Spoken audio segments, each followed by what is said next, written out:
bend in there, and then we're actually going to do a bit of a bump bend. So you can see the tool changer jump into action. In this case, this is the punch reversal unit go on the top.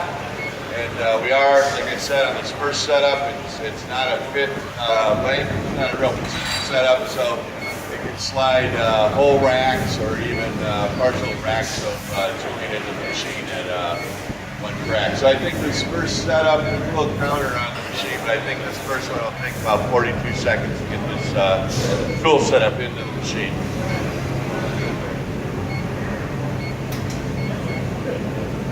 All right, so it's all finished, and safety gate goes up. Esteban just goes to the run screen, and as you can see now, he's got a 3D graphics of how to bend this part, which he probably needs. He doesn't remember how to bend it. All right, so this first bend, you're going to see the VI slide come in, and it's going to check that bend. As he processes it down, you can see the probe come in, it's measuring the parts, it's going to adjust his bend on the fly, and it's going to guarantee him a good part, a good first bend.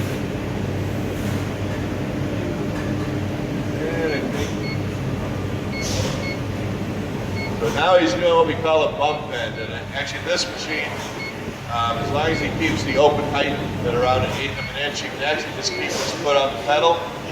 And we're simulating, we're creating the radius without a large radius tool by making a large number of small hits. So fairly accurate on this machine. It's not always the most accurate way to make a radius. It's not the quickest way to make a radius, but if you don't have the particular radius tool you need, then you can knock it out using a bump bend, and it's pretty smooth. You can see the finished product over here when we're done in just a moment. So the machine, you just put the radius in, the angle you wanted, the machine calculated the number of hits and the pitch or the movement between hits on the back gauge and the angle. It was all done for him. All he had to do is make an overall adjustment if it was off. So.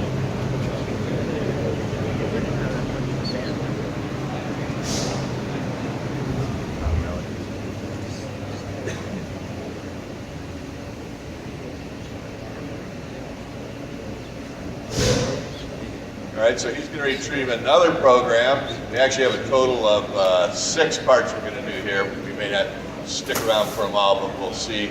But on the same setup now, he's going to do the seat back, which is a similar process as well. He's using the VI slide again on the first hit, and then he's going to do another radius bump as well on this part.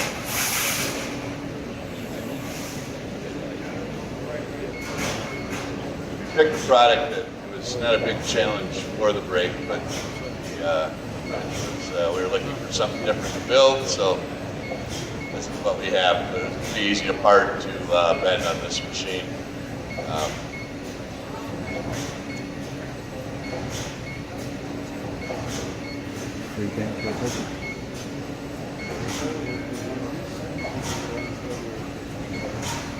You can see the machine's very quiet as well. That's a result of the hybrid drive technology. So there's just servo over hydraulics on the upper unit. Each cylinder has its own system. It uses very little hydraulic fluid as well, so when it does come time to make a change, there's not much fluid to change.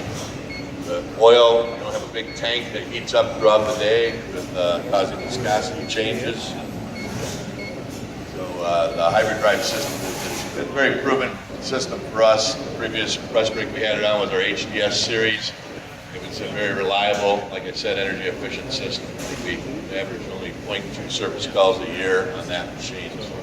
So a good system, the hybrid drive system. All right, so he's done the front and the back. I think he's going to call up another program, and then we're going to do a tool change. This one I think will take around 1 minute and 20 seconds.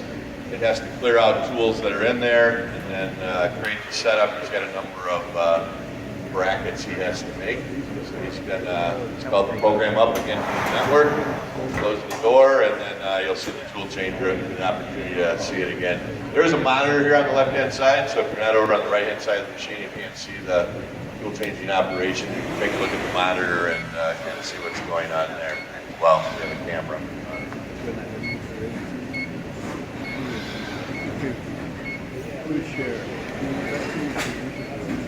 So in the same manner that it, slide whole racks of tools in, you can slide them out as well. So moving the tools out is rather quick. And then the next setup would be a little more precision setup, at least not just one stage in the middle of the machine. But again, the system, it can create tool setups down to about 1/1000th of an inch accuracy. So if you do have a precision setup, maybe where you've got a very specific distance between two tool stations that you need, this machine can do it very quickly, very precisely, and very repeatable.